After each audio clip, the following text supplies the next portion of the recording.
Hi hello everyone. यहाँ पे हम डिस्कस करेंगे कैंसिलेशन ऑफ बेल के बारे में कि क्या अगर एक बारी बेल हो जाती है तो क्या वो बेल कैंसिल हो सकती है, अगर हो सकती है तो किस तरीके से हो सकती है और रेलिवेंट प्रोविजंस क्या है सीआरपीसी के अंदर इसके रिगार्डिंग।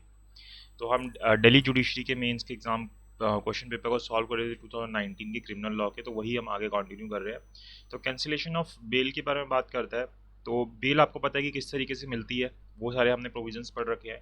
अब यहाँ पे बेल को कैंसिल किस तरीके से करते हैं वो यहाँ पे हमें बता रहा है। तो हमें क्या बोलता है कि बेल अगर आपको एक बारी ग्रांट हो गई, मतलब कोर्ट ने अगर आपको बेल एक बारी ग्रांट कर दी, तो वो कैंसिल की जा सकती है। इट कैन बी कैंसल्ड कौन से सेक्शन के अंदर? सेक्शन 437 सबसेक्शन 5 और सेक्शन 439 सबसेक्शन 2।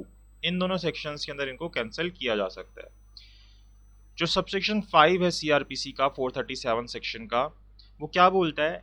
एनी कोर्ट, किसके लिए? Any court which has release a person on bail, की जिस जिस भी व्यक्ति को बेल के ऊपर रिलीज किया था सबसेक्शन 1 या सबसेक्शन 2 के हिसाब से, इसी सेक्शन के सेक्शन 437 के, considers it necessary so to direct that such person be arrested and commit him to custody, की उसको जरूरी लगता है उस कोर्ट को कि नहीं, ये जो व्यक्ति जिसको छोड़ा गया था ना, इसको हमने सही नहीं छोड़ा, इसको अब वापस पकड़ लेना चाहिए, या इसका कंडक्ट ऐसा है कि इसको वापस अरेस्ट करके कस्टडी में ले आ जाना चाहिए। तो वहां पे इसकी जो बेल है वो कैंसिल की जा सकती है।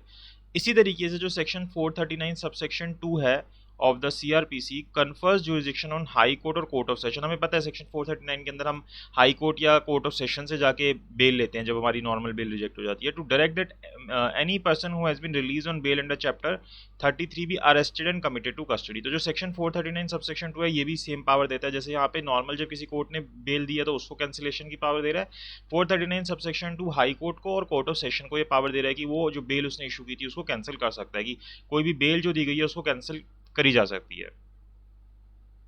तो the power to take back in custody an accused who has been enlarge on bail has to be exercise with care and circumspection. तो ये जो आप जब एक्ट करोगे, कोर्ट को डायरेक्शन दी गई है कि जब भी आप इस तरीके से किसी की बेल कैंसिल करोगे तो उसके अंदर आप पूरा ध्यान रखोगे, सभी चीज़ों को ध्यान रखते हुए बहुत ही ध्यान से उसके बाद आप उसकी बेल को कैंसिल करोगे। बट द पावर दो एन एक्स्ट्राऑर्डिनरी नेचर, अब ये जो पावर है एक्स्ट्राऑर्डिनरी, क्योंकि भाई आपने एक बार ऑर्डर कर दिया, उसको बेल पे छोड़ दिया, रिलीज कर दिया, एंड देन आप उसकी बेल को कैंसिल कर रहे हो, तो अपने आप में एक्स्ट्राऑर्डिनरी नेचर की पावर है।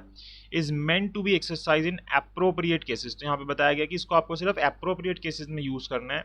when by predominance of probabilities it is clear that the accused is interfering with the course of justice by tampering the witnesses। जब आपको ऐसा लगता है कि जो accused या वो विटनेसेस को टेम्पर कर रहा है, वो प्रोसीडिंग को सही से नहीं चलने दे रहा, though it has been held by various decisions of apex court that cancellation of bail is necessary involve the review of the decision already made. तो अब एपेक्स कोर्ट ने भी कई बार बोला है कि अगर आप कैंसिलेशन ऑफ बेल कर रहे हो तो एक तरीके से वो क्या है कि आपने जो पहले ऑर्डर किया उसको रिव्यू ही तो कर रहे हो, दोबारा से ही तो कह रहे हो कि ये सही हुआ था या नहीं हुआ था।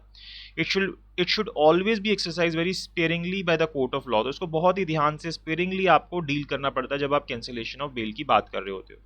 एक केस था Kanwar Singh Meena versus state of Rajasthan का, 2013 का केस है ये। It was held that while considering cancellation of bail the primary consideration, की सबसे इंपॉर्टेंट बात आप क्या ध्यान में रखोगे जब कैंसिलेशन ऑफ बेल कर रहे होगे, weigh with the court are whether the accused is likely to tamper the evidence or influence or attempt to influence with the due course of justice, की क्या जो एक्यूज है वो सच में विटनेसेस को टेम्पर कर रहा है या करेगा, या किसी तरीके से जो जस्टिस है वो नहीं होने देगा, और इवेट the due course of justice, किसी ना किसी तरीके से जस्टिस को रोकेगा। But that is not all, लेकिन सिर्फ यही चीज नहीं होती।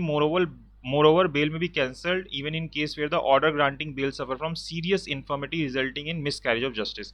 सिर्फ यही ग्राउंड नहीं है, इसके अलावा अगर कोर्ट को लगता है कि ये जो बेल का ऑर्डर किया गया था ये बहुत ही वीक ऑर्डर था, उसके अंदर सीरियस इन्फर्मिटीज थी जिसके कारण जस्टिस नहीं हो पाएगा, तो वहां पे भी ये जो बेल का ऑर्डर था उसको कैंसिल किया जा सकता है। जैसे कि अगर कोर्ट जिसने बेल ग्रांट की थी उसने रेलिवेंट मटेरियल जो थे उनको इग्नोर कर दिया था, जो कि प्राइमा फेसाई शो कर रहे थे कि एक्यूज जो था इस एक्ट के अंदर इन्वॉल्व था, और to take into account irrelevant material या फिर इररेलेवेंट चीजों को ध्यान में रख लिया था कोर्ट ने, which has no relevance to the question grant of bail to the accuse, the high court और court of session would be justified in cancelling the bail. तो वहां पे हाई कोर्ट या कोर्ट ऑफ सेशन कैंसिल कर सकता है bail को। Such orders are against the well recognised principle underlying the power to grant bail. The high court और the session court is bound to cancel such bail orders particularly when they are pass releasing accused involve in heinous crime.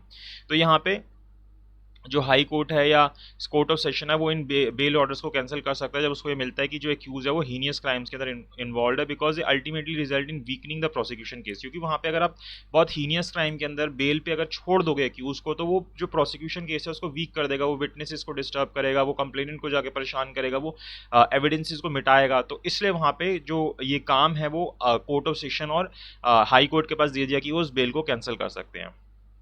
In Prakash Kadam versus Ram Prasad Vishwanath Gupta AIR 2011, it was held that it cannot be contended that the consideration for cancellation of bail is different from the consideration of grant of bail। तो यहाँ पे भी बोला गया कि जब आप bell को ग्रांट कर रहे होते हो जिन चीज़ों को वहाँ पे ध्यान करते हो, इसी तरीके से जब कैंसिलेशन ऑफ बेल की एप्लीकेशन लगी है तो उन्हीं चीज़ों को आपको दोबारा से ध्यान में रखना होता है।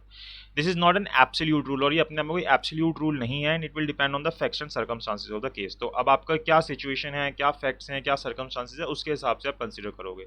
अब जब कंसीडर कर रहे हो कि बेल को कैंसिल करना है या नहीं करना है, तो वहाँ पे gravity and nature of the offence को देखना पड़ेगा कि किस चीज़ के ऑफेंस के लिए यहाँ पे कैंसिलेशन की एप्लीकेशन लगाई गई है। छोटा सा ऑफेंस हुआ था वहाँ पे आप कैंसिलेशन लगा रहे हो, कोई मैटर नहीं करता, लेकिन बहुत हीनियस क्राइम है जहाँ पे डिस्टर्ब हो सकती हैं चीज़ें, तो वहाँ पे फिर आपको ध्यान से देखना पड़ेगा। If there are very serious allegation against the accused, his bail may be cancelled even if he has not misused the bail granted to him। और अगर बहुत सीरियस क्राइम है तो वहाँ पे हो सकता है कि उसने कोई वो परेशानी ना क्रिएट कर रहा हो, इवन देन भी कोर्ट जो है उसकी बेल को कैंसिल कर सकता है। Moreover the above principle apply when the same court which granted bail is approach for cancelling the bail. ठीक है, तो ये हमारा बेसिकली कंसेप्ट है कि क्या हम बेल को कैंसिल कर सकते हैं या नहीं कर सकते। वो आपसे यही पूछ रहा है कैंसिलेशन ऑफ बेल के बारे में आपको नॉलेज है या नहीं है। तो कैंसिलेशन ऑफ बेल के बारे में आपने बता दिया कि सेम कोर्ट के पास आप एप्लीकेशन लगा सकते हो, और जो 439(2) है उसके अंदर भी आप एप्लीकेशन लगा सकते हो, यानी कि कोर्ट ऑफ सेशन या हाई कोर्ट के पास भी कैंसिलेशन की एप्लीकेशन लग सकती होती है। और कैंसिलेशन करते हुए किन किन चीज़ों को कोर्ट ध्यान रखता है वो भी हमने देख लिया। तो आई होप आपको समझ आया होगी कैंसिलेशन ऑफ बेल किस तरीके से हो सकती है, किन चीज़ों को हमें ध्यान में रखना होता है, और आपका ये टॉपिक क्लियर हो गया होगा।